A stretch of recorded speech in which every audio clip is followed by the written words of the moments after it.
Imagina por un momento que dos superpotencias mundiales, una con un poderío naval inigualable y una red comercial que abarcaba el Mediterráneo, y la otra, una potencia terrestre emergente con una sed insaciable de expansión, se encuentran en un inevitable choque de trenes.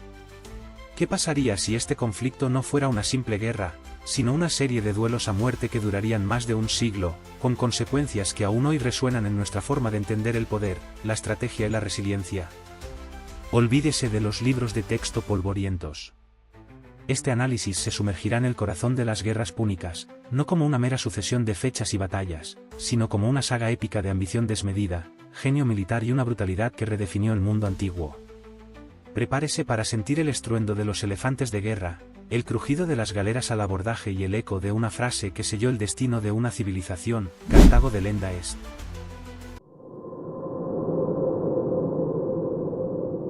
La historia de las guerras púnicas es, en esencia, la historia de un enfrentamiento inevitable entre dos colosos de la antigüedad que compartían el mismo mar, pero con visiones y fortalezas radicalmente distintas. En un rincón del Mediterráneo occidental, se encontraba Cartago, a la altura de la actual Túnez, una ciudad fundada por los fenicios en el siglo IX a.C. Esta urbe se había erigido como la potencia comercial y marítima dominante, la reina del mar, gracias a una vasta red de colonias, tributos y tarifas que sustentaban su imperio comercial. Su armada era, sin lugar a dudas, la más poderosa y experimentada de su tiempo, sin rival en la época. Sin embargo, su ejército terrestre, aunque tácticamente flexible, dependía en gran medida de mercenarios pagados con sus considerables riquezas. Esto significaba que Cartago, fundamentalmente un estado comercial y no conquistador, no mantenía grandes contingentes de soldados permanentes. La dependencia de Cartago en mercenarios, si bien era económicamente eficiente en tiempos de paz, se convertiría en una debilidad estratégica crucial en una guerra prolongada contra una potencia con un ejército ciudadano motivado. Esta estructura militar, basada en la lealtad del oro más que en la del patriotismo, la hacía vulnerable a problemas internos y a la falta de apoyo central en momentos críticos.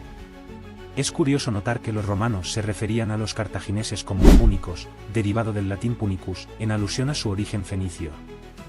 Desde la perspectiva cartaginesa, sin embargo, estos conflictos eran simplemente las guerras romanas. En el otro rincón, se alzaba Roma, una república floreciente que, para el siglo III a.C., había consolidado su control sobre toda la península itálica, incluyendo la Magna Grecia al sur. Esta expansión natural la impulsaba ineludiblemente hacia Sicilia y la Galia transalpina. El ejército romano, compuesto por ciudadanos, era la fuerza de combate terrestre más potente de su época, bien entrenado, equipado y con una vasta experiencia militar forjada en 2 siglos de luchas intermitentes.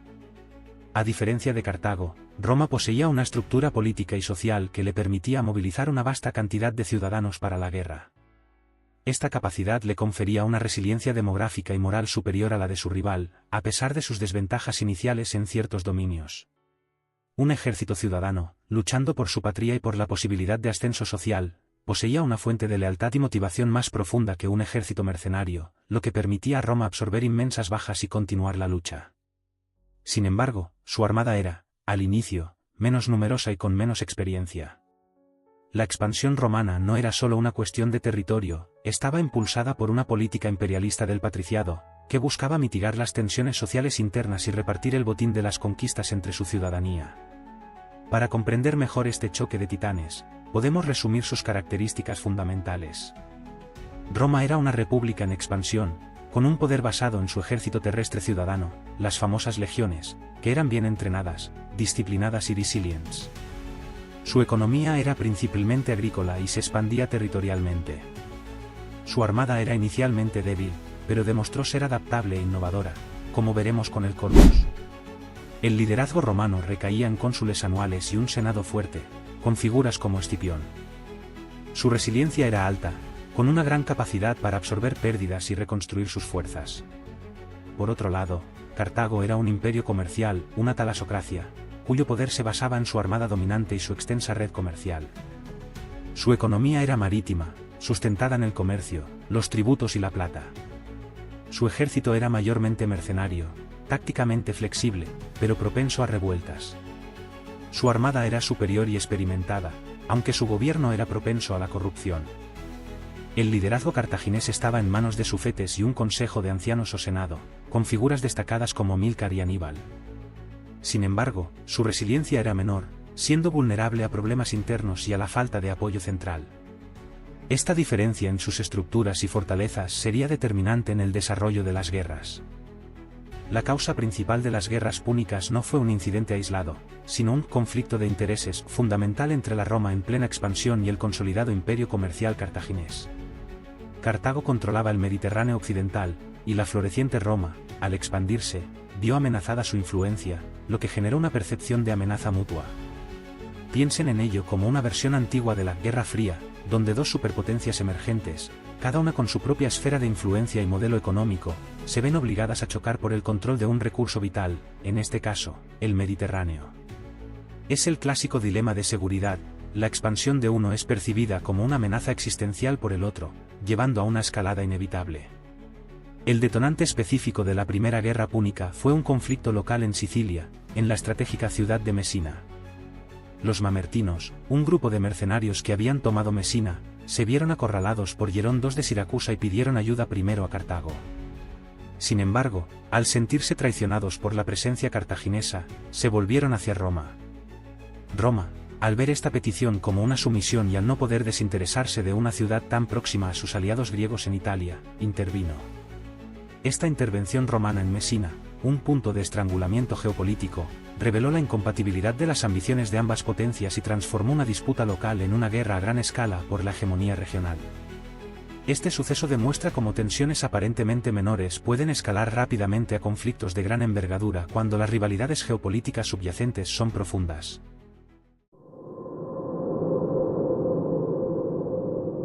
La Primera Guerra Púnica obligó a Roma, una potencia eminentemente terrestre, a enfrentar un desafío existencial: el dominio del mar, un ámbito donde Cartago era la reina indiscutible con una flota profesional y una vasta experiencia náutica.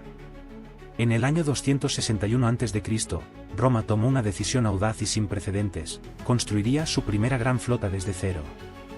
Para ello, en un acto de pragmatismo asombroso, copiaron un quinquerreme cartaginés que había encallado cerca de Mesina, utilizando este modelo para producir sus propios buques de guerra. Sin embargo, los romanos eran constructores novatos. Sus copias resultaron ser más pesadas, lentas y menos maniobrables que las ágiles embarcaciones cartaginesas.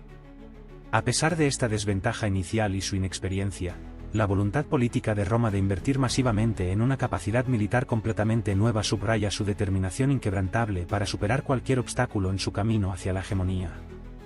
Esta capacidad de movilizar recursos y adaptarse rápidamente a un nuevo dominio de guerra fue un factor crítico en su eventual éxito. Para compensar su falta de pericia náutica y transformar las batallas navales en su terreno favorito, el combate terrestre, Roma ideó el Corvus, cuervo. Este ingenioso dispositivo era una pasarela móvil de unos 11 metros de largo por 1,2 metros de ancho, montada en la proa de las galeras romanas, que contaba con un pesado gancho en su extremo. Su funcionamiento era simple pero devastador: una galera romana se acercaba a una cartaginesa, dejaba caer el Corvus sobre su cubierta, y el gancho se clavaba, inmovilizando el barco enemigo. Imaginen la escena: los cartagineses, maestros del mar, maniobrando con elegancia, y de repente, ¡zas!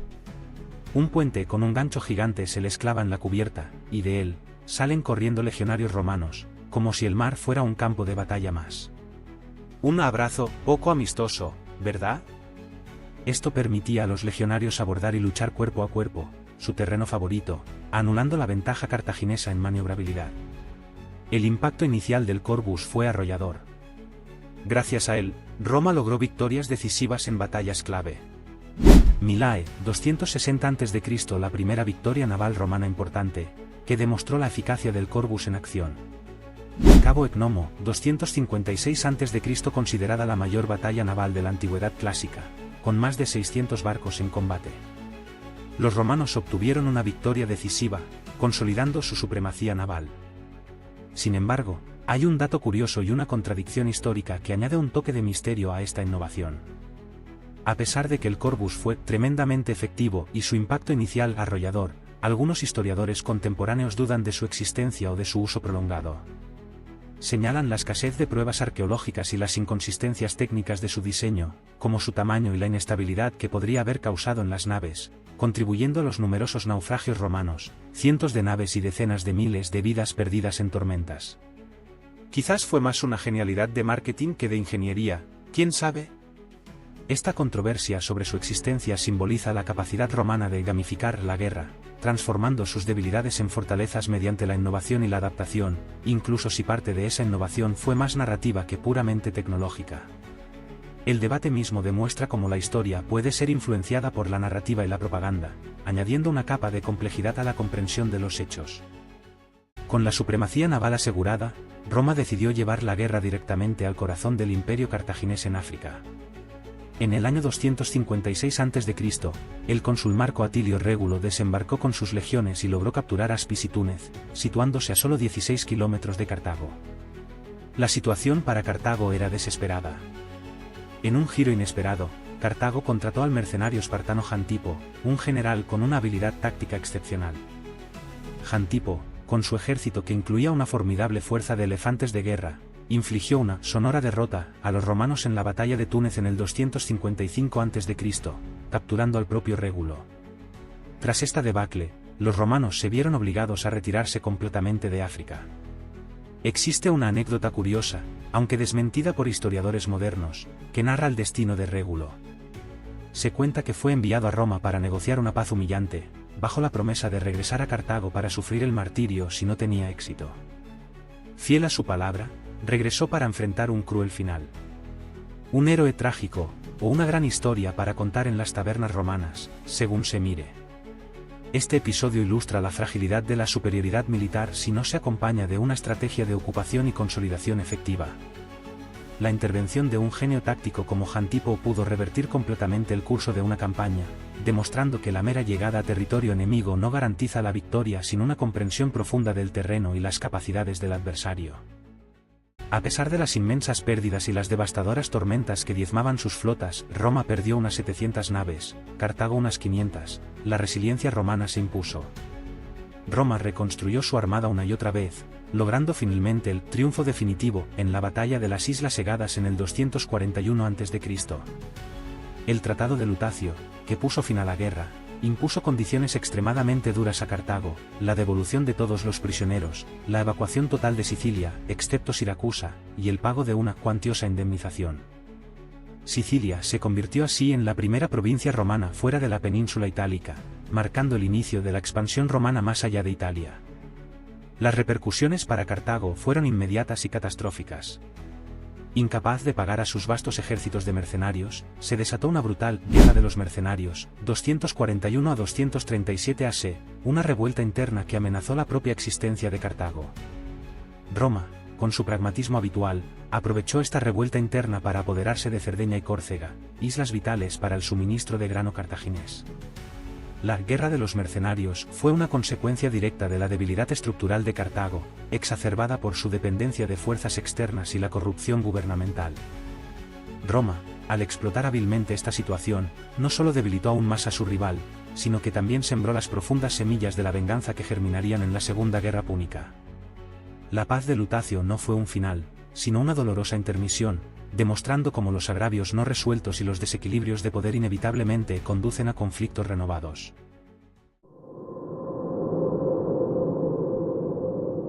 Tras la humillante derrota en la Primera Guerra Púnica, Cartago, buscando compensar sus pérdidas territoriales y económicas, centró sus esfuerzos en la conquista de Hispania. Esta expansión fue liderada por Amílcar Barca, un general que detestaba a los romanos y que, según la leyenda, hizo jurar a su hijo Aníbal, de solo 9 años, que nunca sería amigo de Roma y que vengaría a Cartago. Este juramento personal de venganza se convertiría en el motor de la guerra más famosa de la antigüedad. Amílcar murió ahogado en un río, y el mando de las fuerzas cartaginesas en Hispania recayó en su yerno, Asdrúbal el Bello, no confundir con Asdrúbal Barca, hermano de Aníbal. Asdrúbal expandió el imperio cartaginés en la península ibérica, y mediante sus habilidades diplomáticas, firmó el Tratado del Ebro con Roma en el 226 a.C., que fijaba el río como frontera de influencia. Sin embargo, a la muerte de Asdrúbal, Aníbal Barca fue nombrado caudillo en el 221 a.C. Con su odio enorme hacia Roma y una visión estratégica audaz, Aníbal atacó Sagunto, una ciudad hispana aliada de Roma situada al sur del Ebro, violando el tratado y desencadenando así el casus belli de la Segunda Guerra Púnica. Este conflicto, impulsado por una profunda motivación personal de venganza por parte de Aníbal y una estrategia cartaginesa de compensación territorial, chocó de nuevo con la implacable expansión romana. El episodio demuestra cómo las ambiciones individuales y las políticas de suma cero pueden escalar conflictos, haciéndolos más brutales y prolongados, y cómo los agravios generacionales pueden convertirse en el combustible de guerras devastadoras. La estrategia de Aníbal para atacar Roma fue tan audaz como inesperada. En lugar de enfrentarse a la superioridad naval romana en el Mediterráneo, decidió sorprender a sus enemigos cruzando los Alpes en el otoño del 218 a.C. Se creía imposible cruzar la cordillera con un ejército tan numeroso sin una flota que lo apoyara. Imaginen la escena: un ejército de 100.000 norteafricanos e íberos, caballería, sí y elefantes de guerra, abriéndose paso por pasos montañosos a más de 2.000 metros de altura. Bajo una nieve repentina y temperaturas gélidas de hasta -20 grados, hombres y animales caían por los precipicios, el hielo bloqueaba el camino, y Aníbal tuvo que animar a sus hombres prometiéndoles un inmenso botín al llegar a Italia. Fue una verdadera pesadilla logística convertida en un golpe maestro psicológico. Las bajas fueron importantes: de los elefantes de guerra, solo 3 sobrevivieron al cruce. Sin embargo, Aníbal logró llegar al norte de Italia con unos 40.000 hombres, un ejército formidable a pesar de las pérdidas. Un dato curioso es que Aníbal contaba con una red de espías galos en Roma, incluso en los círculos internos del propio Senado, lo que le permitió anticipar los movimientos romanos y planificar su ruta inesperada. El cruce de los Alpes fue una hazaña logística sin precedentes y un acto de guerra psicológica que buscaba desmoralizar a Roma y ganar aliados entre las tribus galas del norte de Italia. Este movimiento demostró el genio táctico de Aníbal y su capacidad para transformar una debilidad, la falta de una flota, en una ventaja estratégica, la sorpresa y la audacia, estableciendo un precedente para la guerra asimétrica. Una vez en suelo itálico, Aníbal afianzó su reputación de invencible, con una serie de victorias aplastantes que sumieron a Roma en el pánico. Licino, 218 a.C. Una victoria clara para Aníbal que, aunque relativamente pequeña, tuvo un importante impacto estratégico al permitirle avanzar hacia el sur. Trivia, 218 a.C. Aníbal atrajo a los romanos a cruzar el río helado en pleno invierno, sin haber desayunado y de forma imprudente. Los derrotó con pocas bajas cartaginesas, dejando solo 10.000 de los 40.000 romanos escapar. Lago Trasimeno, 217 a.C. Aníbal tendió una emboscada magistral, atrapando al ejército romano entre el lago y sus fuerzas. La batalla resultó en 15.000 romanos muertos y 10.000 capturados, con la muerte del cónsul Flaminio. Durante el cruce de una región pantanosa antes de esta batalla, Aníbal perdió 2 elefantes y la visión de uno de sus ojos. Cannas, 216 a.C. considerada la obra maestra táctica de Aníbal y una de las derrotas más devastadoras en la historia militar de Roma. Con un ejército inferior, 50.000 cartagineses frente a 80.000 romanos, Aníbal empleó una brillante doble envolvente para acercar y aniquilar a las legiones romanas. El resultado fue escalofriante: entre 44.000 y 48.000 soldados romanos muertos, incluyendo un cónsul, y 20.000 prisioneros. Fue la derrota más humillante de su historia militar desde el saqueo de los galos en el siglo IV a.C. La secuencia de victorias de Aníbal no solo demostró su genio táctico sin igual, sino que también expuso las vulnerabilidades del sistema militar romano tradicional frente a un comandante impredecible y brillante. Estas derrotas forzaron a Roma a una reevaluación estratégica radical, mostrando que la superioridad numérica no siempre garantiza la victoria frente a una mente estratégica superior. A pesar de las catastróficas derrotas infligidas por Aníbal, Roma no se rindió. El pánico se extendió por la ciudad, donde no había familia en la que alguien no hubiera muerto en combate. Sin embargo, Roma implementó severas medidas defensivas, incluyendo el reclutamiento general y la compra de esclavos para formar nuevas legiones, lo que impulsó significativamente la moral pública. Ante la imposibilidad de derrotar a Aníbal en campo abierto, Roma recurrió a una estrategia de guerra de desgaste, conocida como las tácticas fabianas, ideadas por Quinto Fabio Máximo, apodado Cunctator, el retrasador o, con un toque de humor, el maestro del ya casi llegamos. Esta estrategia consistía en evitar las batallas campales, cortar las líneas de suministro de Aníbal y hostigar a su ejército, agotándolo lentamente. Esta política, aunque impopular al principio, demostró la resiliencia de Roma, arraigada en su estabilidad política y la lealtad inquebrantable de sus aliados, que en su mayoría permanecieron fieles a pesar de la presencia de Aníbal en Italia. Mientras Aníbal se desgastaba en Italia, un nuevo genio militar romano emergió en Hispania, Publio Cornelio Escipión, el futuro Escipión el africano. Con solo 25 años, Escipión tomó Cartago Nova, la actual Cartagena, la principal base cartaginesa en Hispania, en una audaz maniobra estratégica en el 209 a.C. Luego, derrotó a Asdrúbal Barca, el hermano de Aníbal, en Baecula. Asdrúbal intentó unirse a su hermano en Italia, pero fue interceptado y derrotado en la batalla del Metauro en el 207 a.C., una derrota de la que Aníbal se enteró cuando la cabeza cortada de su hermano fue arrojada a su campamento. Tras conquistar Hispania, Escipión, elegido cónsul en el 205 a.C., decidió llevar la guerra directamente a África, el corazón de Cartago. Esta estrategia, que implicaba atacar al enemigo en su propio terreno, demostró la capacidad de Roma para la innovación estratégica y el enfoque indirecto, volviendo la propia estrategia de Aníbal contra él. En África, Escipión encontró un aliado crucial en Masinisa, rey de Numidia. Tras sitiar Útica y enfrentarse a las fuerzas cartaginesas y númidas, Escipión logró una victoria decisiva en la batalla de los Grandes Llanos en el 203 a.C., forzando a Cartago a negociar la paz, crucialmente, a llamar a Aníbal de vuelta de Italia. El clímax de la Segunda Guerra Púnica llegó en la batalla de Zama, en el norte de África, en el 202 a.C. Fue el enfrentamiento directo entre los dos genios militares de la época, Aníbal y Escipión el africano. Aníbal intentó contrarrestar la superioridad de la caballería romana colocando 80 elefantes de guerra al frente de su ejército. Sin embargo, la estrategia romana neutralizó la eficacia de los elefantes, los asustaron con trompetas, haciendo que algunos se volvieran contra sus propias filas, y abrieron corredores en sus líneas para que los que avanzaban pasaran sin causar daño significativo. Simultáneamente, la caballería romana, superior en número y calidad, forzó la huida de la caballería cartaginesa.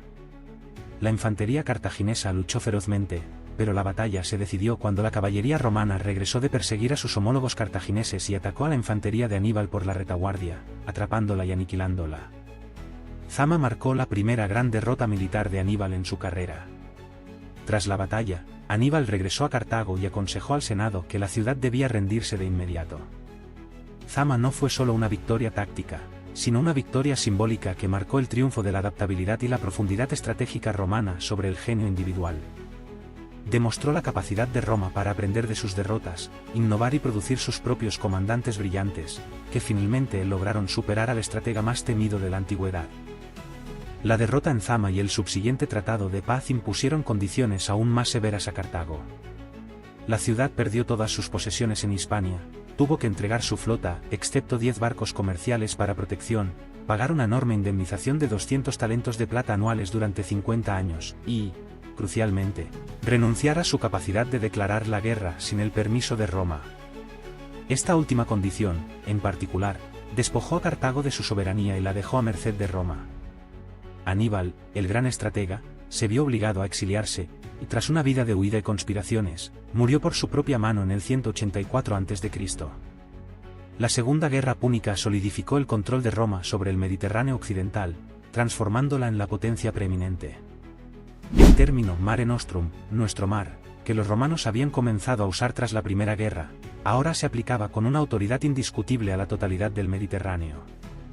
La imposición de términos de paz tan draconianos, especialmente la prohibición de librar guerras, no solo lisió la soberanía de Cartago, sino que también sentó las bases para su eventual y total destrucción, evidenciando el pragmatismo despiadado de Roma en la búsqueda de su hegemonía.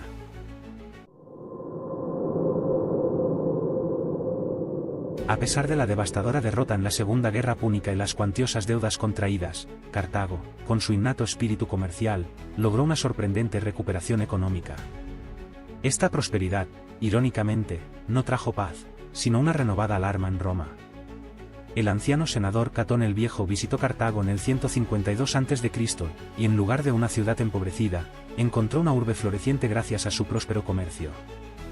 Desde ese momento, Catón se convirtió en el implacable impulsor de la destrucción de Cartago, terminando todos sus discursos en el Senado, sin importar el tema, con la famosa frase, Ceterum censeo Cartaginem esse delendam. Además, opino que Cartago debe ser destruida. Las motivaciones de Catón no eran solo personales, representaban una profunda ansiedad geopolítica romana. La recuperación económica de Cartago era vista como una amenaza renovada a los intereses comerciales de Roma, especialmente para la aristocracia terrateniente de Campania, que competía en el comercio de vino e higos. Otro factor crucial fue la explosión demográfica en Roma, que ejercía una fuerte presión para asegurar nuevas fuentes de alimentación, como las fértiles tierras del actual Túnez. Catón se enfrentó a la oposición de figuras como Publio Cornelio Escipión Nasica Corculum, quien argumentaba que la destrucción del único gran enemigo de Roma conduciría a la decadencia moral interna de los romanos. Sin embargo, la visión de Catón prevaleció, demostrando cómo la competencia económica y la necesidad de recursos pueden ser poderosos motores de conflicto, incluso cuando una de las partes ya ha sido debilitada militarmente. El miedo a un resurgimiento del rival, combinado con intereses económicos y demográficos, selló el destino de Cartago. El casus belli para la Tercera Guerra Púnica llegó en el 151 a.C., cuando Cartago declaró la guerra a Numidia sin el permiso de Roma, violando el Tratado de Paz de la Segunda Guerra Púnica. Roma exigió entonces condiciones inaceptables, que la ciudad fuera desmantelada y trasladada al interior, lejos de la costa. Los cartagineses, conscientes de que esto significaba el fin de su civilización, se negaron a acatar la propuesta.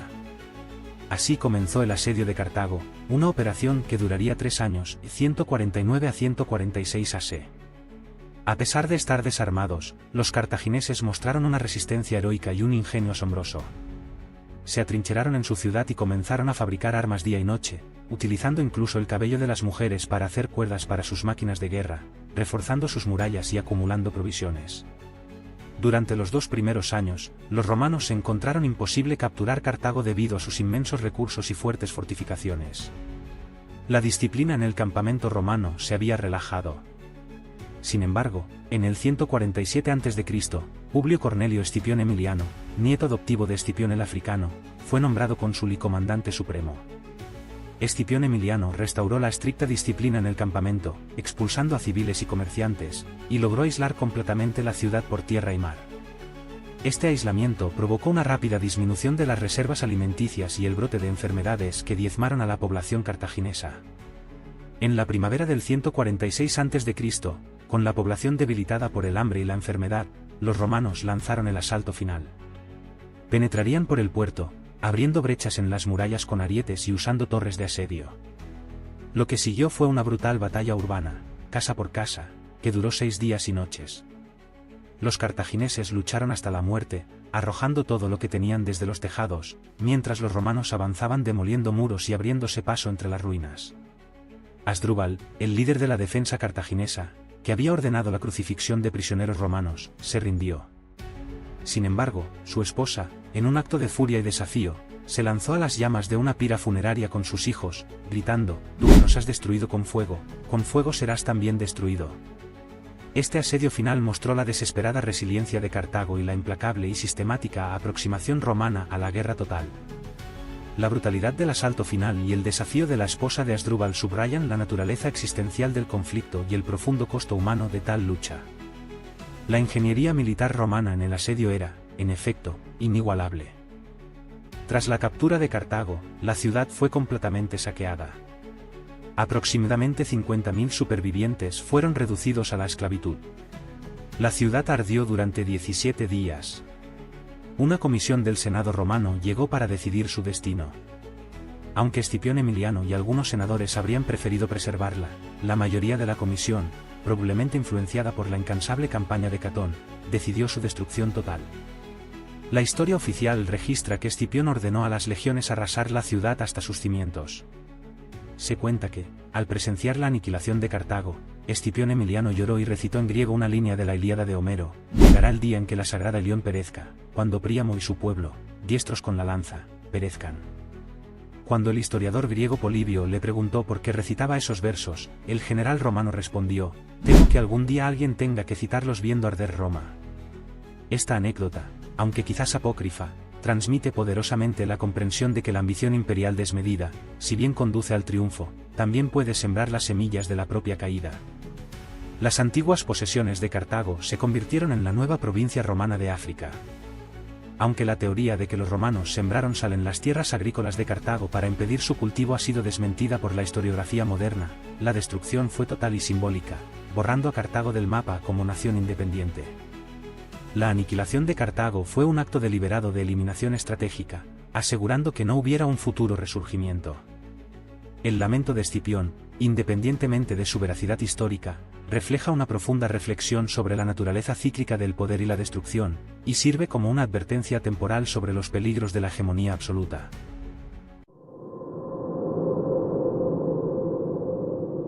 Las guerras púnicas, una saga que se extendió a lo largo de 118 años, con 43 años de conflicto directo, se cobró un costo humano estimado en 1.5 millones de vidas. Este conflicto épico no solo redefinió el equilibrio de poder en el Mediterráneo, sino que también fue fundamental para la transformación de Roma. De ser una república en expansión con una flota incipiente, Roma emergió como la potencia dominante indiscutible del Mediterráneo occidental, posteriormente, de todo el Mare Nostrum. Estas guerras forjaron el ejército romano, mejorando significativamente sus tácticas, disciplina y capacidad logística. La necesidad de competir en el mar llevó a Roma a desarrollar una formidable armada, una capacidad que no poseía al inicio del conflicto. Por otro lado, Cartago, la otrora reina del comercio y el mar, fue completamente destruida, su civilización borrada del mapa y sus habitantes esclavizados. La victoria romana, aunque inmensamente costosa, fue fundacional para su ascenso a la dominación global, proporcionándole la experiencia militar, naval y estratégica necesaria para construir su vasto imperio. La aniquilación total de Cartago demuestra la brutal lógica de las luchas de poder en la antigüedad, donde el vencido podía ser completamente erradicado. Las guerras púnicas, a pesar de haber ocurrido hace más de 2 milenios, ofrecen lecciones atemporales que resuenan profundamente en el mundo actual. Constituyen un estudio de caso clásico sobre el dilema de seguridad en la geopolítica. La expansión de una potencia, Roma, fue percibida como una amenaza existencial por la otra, Cartago, lo que llevó a una escalada inevitable.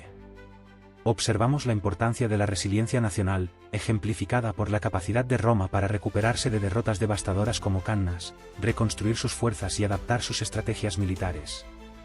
Esto se contrasta con la fragilidad de un imperio basado en mercenarios y una élite gobernante a veces corrupta, como Cartago. El conflicto también subraya cómo la competencia económica y comercial puede ser un poderoso motor de guerra, incluso más allá de las ambiciones territoriales directas. La innovación militar, como el Corvus Romano o las tácticas de Aníbal, demuestra cómo la adaptación y el ingenio pueden cambiar el curso de los conflictos, independientemente de la superioridad inicial de un bando. Finalmente, las guerras púnicas nos recuerdan las consecuencias brutales de la guerra total y la eliminación estratégica de un rival, un eco sombrío que se ha repetido a lo largo de la historia en conflictos posteriores. La saga de Roma y Cartago es más que una serie de batallas, es una profunda reflexión sobre la ambición humana, la estrategia y la supervivencia. Nos invita a considerar cómo el poder se construye y se destruye, y cómo las decisiones tomadas en el pasado antiguo siguen moldeando nuestra comprensión de la política, la economía y la guerra. Las figuras de Aníbal y Escipión el Africano, con su genio y sus tragedias, perduran en la memoria colectiva, recordándonos que, aunque las tecnologías cambien, la esencia de la lucha por la supremacía y la resiliencia del espíritu humano permanecen inalterables. El legado de ceniza y acero de las guerras púnicas es una advertencia y una inspiración, un recordatorio de que la historia, lejos de ser polvo, es un espejo que refleja nuestro propio presente.